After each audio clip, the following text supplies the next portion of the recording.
Topic આજે discuss કરવાનો છે એ ટોપિક છે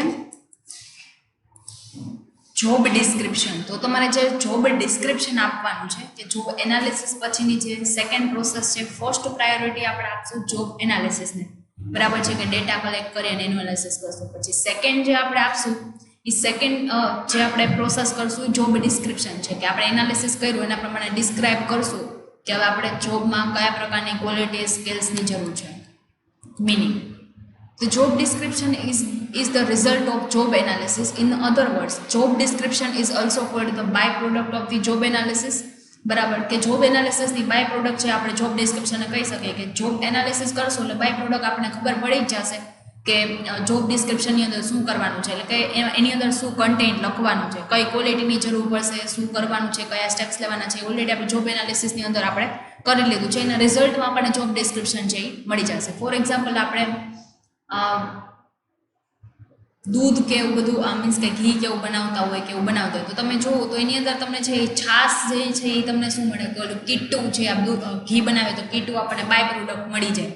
અથવા તો તમે જુઓ તો છાશ છે એ તમને બાય પ્રોડક્ટ મળી જતી હોય. તો એ બાય પ્રોડક્ટ છે એવી જ રીતે જોબ એનાલિસિસ તમે બનાવતા હોય તો તમે જોબ એનાલિસિસ એઝ અ તમે ઘી રાખો તો જોબ ડિસ્ક્રિપ્શન તમને એ બાય પ્રોડક્ટ તરીકે મળી જશે. જેમ કે કીટું આપણને બાય પ્રોડક્ટ તરીકે મળી જાય તો જોબ ડિસ્ક્રિપ્શન તમને બાય પ્રોડક્ટ તરીકે મળી જશે. As I stated earlier, the job analysis collect the various kind of information pertaining to the employees. તો એમ્પ્લોય રિલેટેડ જેટલી પણ ઇન્ફોર્મેશન છે એ જે પ્રકારની જોબ કરે છે એના રિલેટેડ જેટલી ઇન્ફોર્મેશન છે એ બધી જ ઇન્ફોર્મેશન છે એ એમ્પ્લોય પહેલાં ગેધર્ડ કરશે અને પછી જ એના પ્રમાણે ડિસ્ક્રિપ્શન એ આપશે. ટૂંકમાં આપણે જોબ એનાલિસિસ ડિસ્ક્રિપ્શન બધા સિમિલર ટાઈપના છે. એમાં અમુક વસ્તુ છે એ સ્ટેપ બાય સ્ટેપનો ફરક છે, બાકી બધું જ સેમ ટુ સેમ જ છે. બરાબર છે. આપણે બધામાં same example, same description, same સમજવાનું, અન્ડરસ્ટેન્ડિંગ બધું સેમ જ છે. બરાબર. એટલે જે જોબ એનાલિસિસની તમે અંદર જુઓ તો જોબ એનાલિસિસની અંદર ડેટા કલેક્ટ કરી અને આપણે એને ખાલી સ્ટડી કરવાના છે. પછી એની અંદર શું ક્વોલિટીની જરૂર પડશે, શું કરવાનું છે, શું રેમેડીઝ છે, એ બધું છે જો ડિસ્ક્રિપ્શનની અંદર આપણે રિપોર્ટ રેડી કરશું એ ડિસ્ક્રિપ્શન છે. એનાલિસિસની અંદર આપણે ખાલી શું કરવાનું છે તો કંઈ ખાલી જે આપણે ઇન્ફોર્મેશન છે એને કલેક્ટ કરીને સ્ટડી કરવાની છે. તો prepare summary of the all collected information by job description. One job is separate from the other. તો જોબ ડિસ્ક્રિપ્શનની અંદર બધી જોબ છે જે આપણે ડિસ્ક્રિપ્શન કરવાનું છે બધી જોબ એકબીજાથી અલગ છે તો ડિસ્ક્રિપ્શન પણ અલગ હશે. Proforma of the form of job. Proforma for job description is the printed one and it remains the same for every organization. તો બધા ઓર્ગેનાઇઝેશન માટે સેમ જ હશે. પ્રોફોર્મા ખાલી ફોર્મ બધામાં સેમ હશે. બરાબર છે. પછી એની અંદર ઇન્ફોર્મેશન છે એ લોકો ફિલઅપ કરશે એ બધા જોબ વાઇઝ છે એ અલગ હશે. એનું ડિસ્ક્રિપ્શન ટૂંકમાં અલગ હશે. The sum of job description is a representation of the specific duties and responsibility related to the specific job in the form of the statement. તો સ્ટેટમેન્ટની અંદર આપણે બધા જે ડિપાર્ટમેન્ટના ફોર્મ્સને ભેગા કરશું એ જોબ ડિસ્ક્રિપ્શનનું આખું સમઅપ કરશું એને ટોટલ કરશું તો આપણને શું ખ્યાલ આવશે કે સ્પેસિફિક ડ્યુટી અને રિસ્પોન્સિબિલિટી જે આપણે અસાઇન કરેલી છે સ્પેસિફિક જોબ માટે એનું એક સ્ટેટમેન્ટ રેડી થશે. એ આપણને ખ્યાલ આવી છે કે પર્ટિક્યુલર ડિપાર્ટમેન્ટની અંદર આટલી રિસ્પોન્સિબિલિટી છે, માનો કે ટેકનોલોજીકલની અંદર આટલી, સેલિંગની અંદર આટલી, પ્રોડક્શનની અંદર આપણે કેટલી રિસ્પોન્સિબિલિટી અસાઇન કરેલી છે એ આપણને ખ્યાલ આવી જશે. By implementing the job description, selection of employees for the specific job become easy. તો આપણે જોબ ડિસ્ક્રિપ્શન છે એના ઉપરથી આપણને ખ્યાલ આવી જાય કે કઈ રીતે કયા પ્રકારના એમ્પ્લોઈઝ છે એને સિલેક્ટ કરવાના છે પર્ટિક્યુલર સ્પેસિફિક જોબ માટે. આપણા માટે ઇઝી મેથડ થઈ જશે. નેક્સ્ટ છે definition.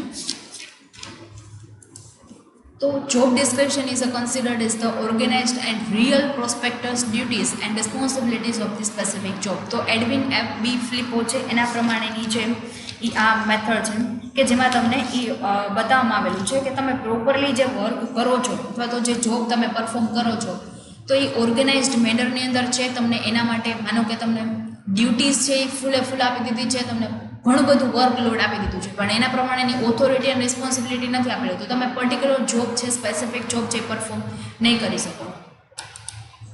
Job description is a broad statement mentioning scope, duties and responsibility of the specific job. તો સ્પેસિફિક જોબ માટે ડિસ્ક્રિપ્શનની અંદર ડિસ્ક્રાઇબ કરવામાં આવશે કે એ જોબ માટે એને કેટલી ઓથોરિટી આપવાની છે, કેટલી રિસ્પોન્સિબિલિટી આપવાની છે, ડિસિઝન ઓથોરિટી લેવા માટેના કેટલા એને ટાસ્ક આપવાના છે, તો કયા પ્રકારનો સ્કોપ છે એને આપવાનો છે કે જે સ્કોપની અંદર રહીને જ એને બધા ડિસિઝન લેવાના છે. તો એ MW કમિંગ છે એ ક્યુમિંગ પ્રમાણેના એ એક્સપર્ટ પ્રમાણેની આ ડેફિનેશન છે.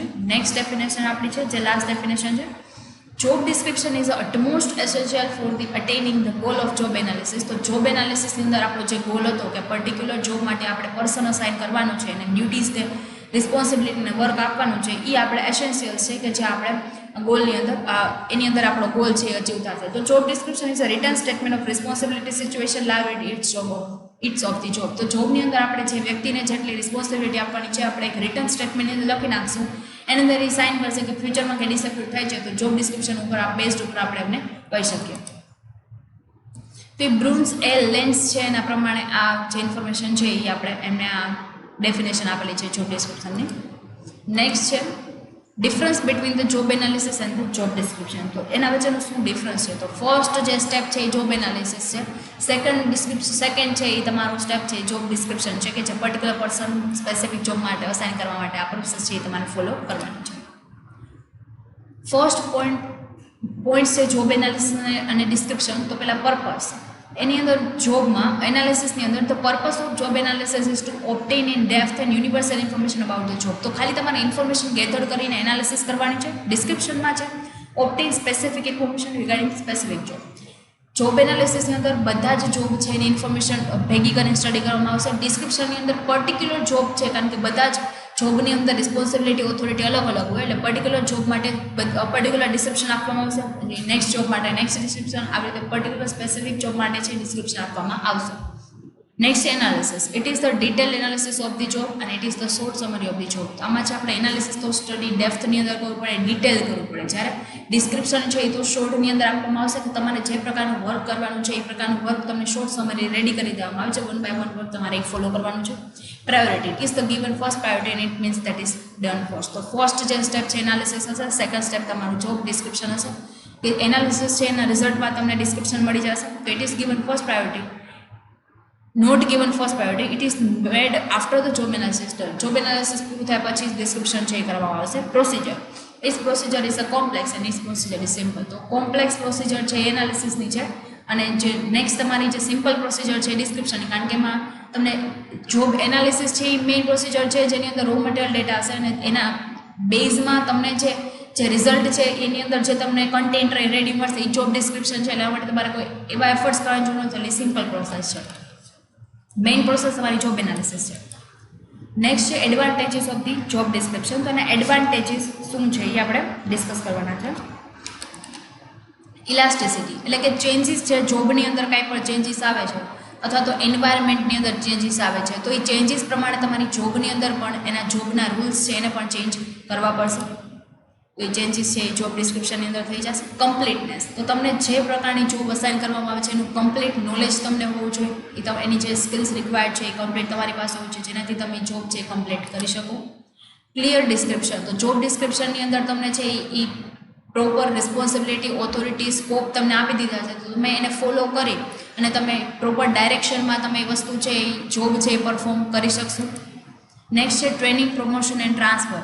તો તમારે જે ટ્રેનિંગ, પ્રમોશન, ટ્રાન્સફરની જરૂર છે તો જોબ ડિસ્ક્રિપ્શનની અંદર તમને ખ્યાલ આવશે. માનો કે જોબ છે એનાલિસિસ એવું નથી કે જ્યારે વ્યક્તિને અપોઇન્ટ કરવાનો હોય ત્યારે જ કરવામાં આવે. જ્યારે અપોઇન્ટ થઈ ગયા પછી અમુક ડ્યુરેશન થઈ જાય પછી પણ આ પ્રોસેસ કરવામાં આવે જેનાથી એને ટ્રેનિંગની જરૂર છે અથવા તો એને જે અત્યારે પોઝિશનથી પ્રમોશનની જરૂર છે અથવા તો અત્યારે જે સ્કિલ ડિપાર્ટમેન્ટમાં એને એની જે સ્કિલ્સ છે ટેકનોલોજી ડિપાર્ટમેન્ટમાં કામ નથી આવતી બટ સેલિંગમાં કામ આવશે તો એને ટ્રાન્સફર પડે આપી દેવામાં આવે. તો આ પ્રકારે જે પણ સ્ટેપ્સ લેવાના છે આપણે જોબ ડિસ્ક્રિપ્શન ઉપરથી ખ્યાલ આવી શકશે.